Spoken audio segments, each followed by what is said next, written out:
Hello everyone, অসীমার কিচেনে আপনাদের সকলকেই স্বাগত। আজকে আমি নিয়ে এসেছি পটলের দোরমার রেসিপি।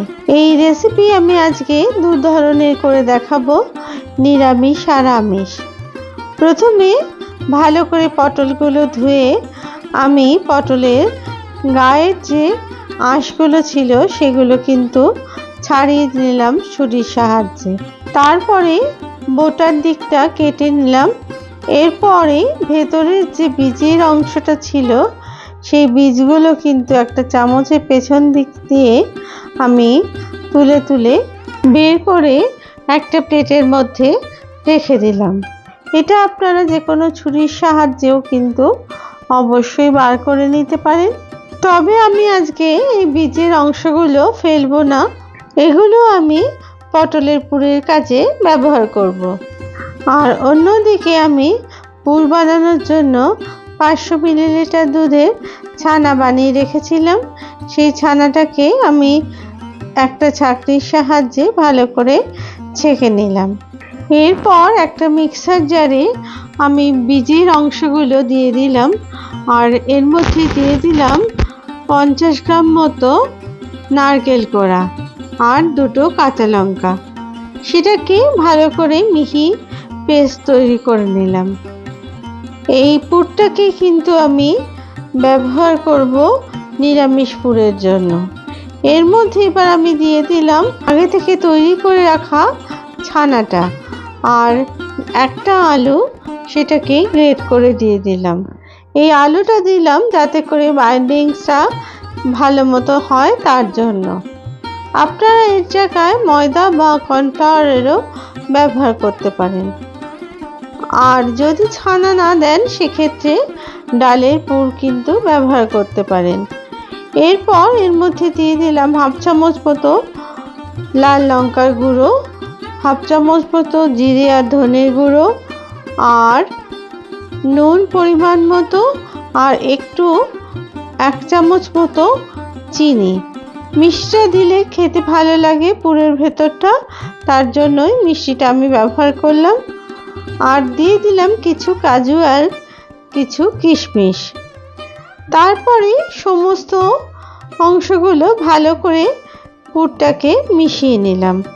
অন্যদিকে ফ্রাইং প্যানে খানিকটা তেল দিয়ে আমি এর মধ্যে দিয়ে দিলাম 1 চামচ মতো আদা বাটা। আদা বাটাটা একটু ভাজা হয়ে গেলে এর মধ্যে যে পুরের মেখে রাখা অংশগুলো ছিল সেটা দিয়ে দিলাম ফ্রাইং প্যানের মধ্যে। তারপরে ভালো করে নাড়াচাড়া করে মশলাটাকে খুব ভালো করে কষিয়ে নিলাম, যাতে করে যে কোনো মশলার কোনো কাঁচা গন্ধ না থাকে। আর যেহেতু এটা নিরামিষ পুর হচ্ছে, এখানে আমি কোনো পেঁয়াজ বা রসুনের ব্যবহার করিনি। ভালো করে কষিয়ে এই পুরটাকে কিন্তু তৈরি করে নিতে হবে একদম শুকনো মতো করে। তারপরে কষানো হয়ে গেলে এটাকে তুলে নিতে হবে একটা বাটিতে। অন্যদিকে আমিষ পুর তৈরি করার জন্য আমি ফ্রাইং প্যানে খানিকটা সাদা তেল দিয়ে তার মধ্যে দিয়ে দিলাম 2টো কুচি করে রাখা পেঁয়াজের কুচি। পেঁয়াজ কুচিগুলোকে খুব ভালো করে ভেজে নিলাম যতক্ষণ না পেঁয়াজগুলো হালকা ব্রাউন কালারের হচ্ছে, ঠিক ততক্ষণ পর্যন্ত। তারপরে এর মধ্যে দিয়ে দিলাম 1 চামচ মতো রসুন বাটা আর 1 চামচ মতো আদা বাটা। রসুন আর আদা বাটাটাকে পেঁয়াজের সাথে খুব ভালো করে ভেজে নিলাম।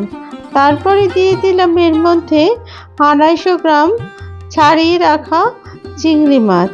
এটা খুব বেশি বড় নয়, ছোট সাইজের চিংড়ি নিয়েছি আমি। এরপর সমস্ত পেঁয়াজ, আদা, রসুন আর চিংড়ি মাছ একসাথে ভালো করে ভাজতে থাকলাম। তারপরে এর মধ্যে দিয়ে দিলাম 1 চামচ মতো নুন, 1/2 চামচ মতো হলুদ গুঁড়ো, 1/2 চামচ মতো ধনের গুঁড়ো, 1/2 চামচ মতো জিরের গুঁড়ো, আর 1/2 চামচ মতো লঙ্কার গুঁড়ো। আর তার সাথে দিয়ে দিলাম 1 চামচ মতো টমেটো সস। ভালো করে সমস্ত উপকরণগুলো ভাজতে থাকলাম যতক্ষণ না এর থেকে তেল বেরিয়ে আসছে, ঠিক ততক্ষণ পর্যন্ত। তারপরে এর মধ্যে দিয়ে দিলাম 50 গ্রাম মতো কুড়িয়ে রাখা নারকেল কোড়া। নারকেল কোড়াও খুব ভালো করে চিংড়ি মাছের সাথে ভাজতে থাকলাম। খুব ভালো করে যখন ভাজা হয়ে যাবে তখন এর মধ্যে দিয়ে দিলাম একটা সেদ্ধ করে কুড়িয়ে নেওয়া আলু। আলুটাকেও খুব ভালো করে মশলার সাথে ভাজতে থাকলাম। খুব ভালো করে এটাকে কিন্তু মিশিয়ে ভালো করে ভেজে নিতে হবে, যাতে করে কোনো মশলার কাঁচা গন্ধ না বেরোয়। তারপরে যখন পুরোপুরি ভাজা হয়ে যাবে তখন এর মধ্যে দিয়ে দিলাম আমি হাফ চামচ মতো গরম মশলার গুঁড়ো। তারপরে গরম মশলার গুঁড়োটাকেও খুব ভালো করে এর সাথে মিশিয়ে নিতে হবে। অন্যদিকে দুটো বাটিতে আগে থেকে ভিজিয়ে রেখেছিলাম ভাঙা কাজু 50 গ্রাম আর 25 গ্রাম মতো চালমগজ। তারপরে একটা কড়াইতে বেশ খানিকটা তেল দিয়ে আমি দিয়ে দিলাম 1 চামচ মতো নুন। নুনটাকে ভালো করে তেলের সাথে মিশিয়ে তারপরে এর মধ্যে দিয়ে দিলাম ছাড়িয়ে রাখা পটলের টুকরোগুলোকে। পটলের টুকরোগুলোকে খুব ভালো করে কিন্তু ভেজে নিতে হবে যতক্ষণ না পটলগুলো কালার চেঞ্জ হচ্ছে। যখন পটলগুলো হালকা ব্রাউন কালারে হয়ে যাবে তখন এর মধ্যে আমি দিয়ে দিলাম হাফ চামচ মতো হলুদ গুঁড়ো। তারপরে ভালো করে আবার পটলগুলোকে এদিক ওদিক ঘুরিয়ে ঘুরিয়ে ভালো করে ভেজে নিতে হবে যতক্ষণ না এর কালার পুরোপুরি চেঞ্জ হচ্ছে। যখন এরকম হলদে কালার হয়ে যাবে তখন পটলগুলোকে কিন্তু তুলে নিতে হবে অন্য প্লেটে।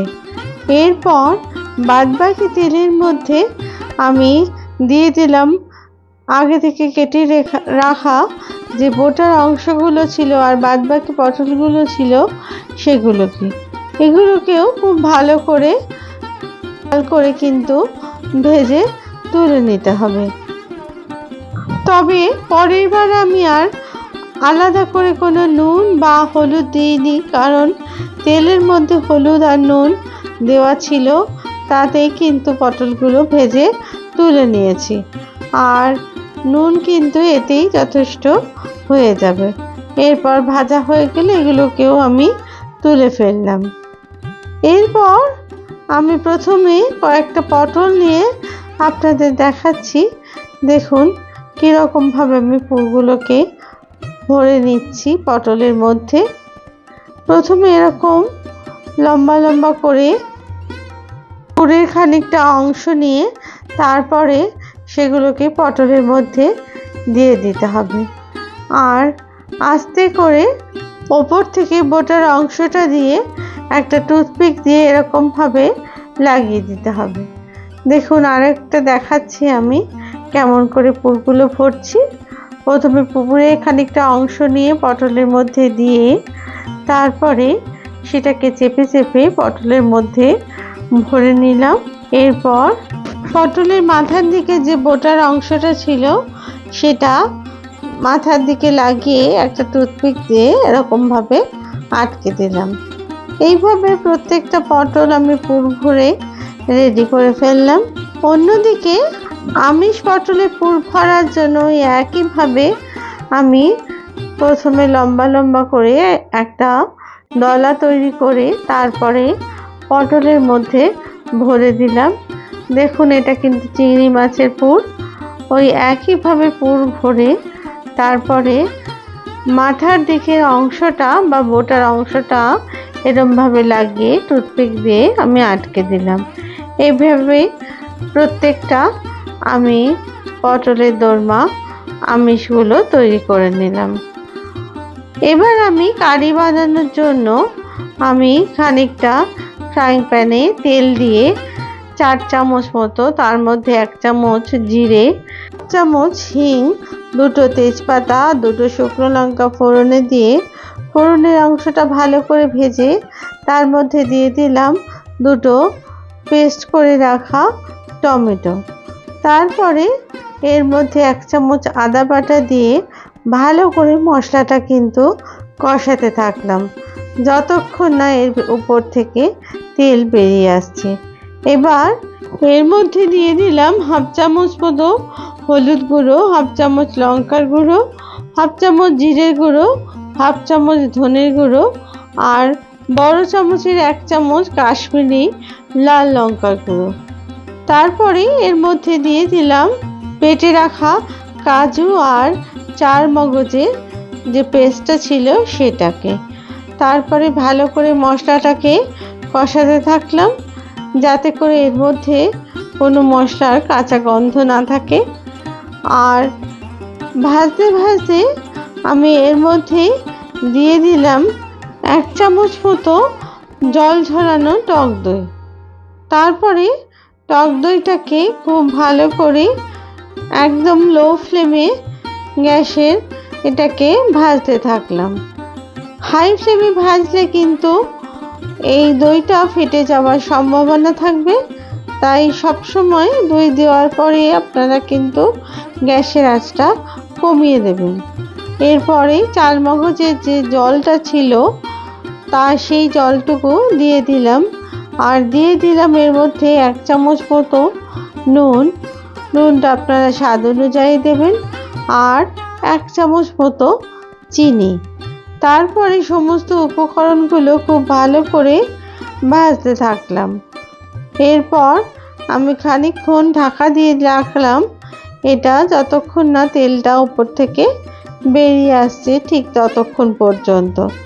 তারপরে খুব ভালো করে এটা নাড়াচাড়া করে কষাতে থাকলাম। যখন মশলার উপর থেকে এরকম তেল বেরিয়ে আসবে তখন এর মধ্যে আমি দিয়ে দিলাম 200 মিলিলিটার মতো গরম জল। তারপরে খুব ভালো করে মিশিয়ে দিলাম। ঝোলটা যখন ফুটতে শুরু করলো তখন এর মধ্যে আমি দিয়ে দিলাম পুর ভরা পটলগুলোকে। আমি আজকে নিরামিষ দোরমা কারি তৈরি করে দেখালাম। আপনারা যদি আমিষ তৈরি করেন সেক্ষেত্রে কিন্তু শুধু পেঁয়াজটাকে ভেজে এর মধ্যে দিয়ে দিতে হবে। সেই পেঁয়াজ ভাজার বেরেস্তাটা আপনারা আগে তৈরি করে রাখতে পারেন, তারপরে এই ঝোলের মধ্যেই কিন্তু মিশিয়ে দিতে পারেন। একটু ঝোলটা আমি চেখে দেখলাম, একটুখানি মনে হলো মিষ্টিটা কম আছে, তাই আরও 1 চামচ মিষ্টি আমি ব্যবহার করলাম। এরপর সবশেষে দিয়ে দিলাম 1/2 চামচ মতো গরম মশলা। তারপরে সমস্ত মশলাটাকে ভালো করে মিশিয়ে দিলাম ঝোলের মধ্যে। এরপর সবশেষে দিয়ে দিলাম 1 চামচ মতো ঘি। এই ঘি দিলে নিরামিষ তরকারির স্বাদটা অনেক গুণ বেড়ে যায়, তাই জন্য আমি ঘিটার ব্যবহার করলাম। এরপরে দেখুন আমার এই পটলের দোরমা কিন্তু একদম সম্পূর্ণ প্রস্তুত। এরপর আমি এটাকে একটা বাটির মধ্যে পরিবেশন করলাম। দেখুন অপূর্ব স্বাদের এই পটলের দোরমা আপনারা ভাত বা রুটি অথবা পোলাওয়ের সাথে কিন্তু অনায়াসে পরিবেশন করতে পারেন। আপনাদের যদি এই রেসিপি ভালো লেগে থাকে তাহলে প্লিজ লাইক, শেয়ার আর কমেন্টস করতে ভুলবেন না। আর আমার চ্যানেলে যদি আপনারা নতুন বন্ধু হন তাহলে চ্যানেলটিকে সাবস্ক্রাইব করার অনুরোধ রইল। ওপর থেকে দিয়ে দিলাম ক্রিম আর মেথি পাতার গুঁড়ো। আবার নতুন রেসিপি নিয়ে আপনাদের কাছে হাজির হব। সবাই ভালো থাকবেন। ধন্যবাদ।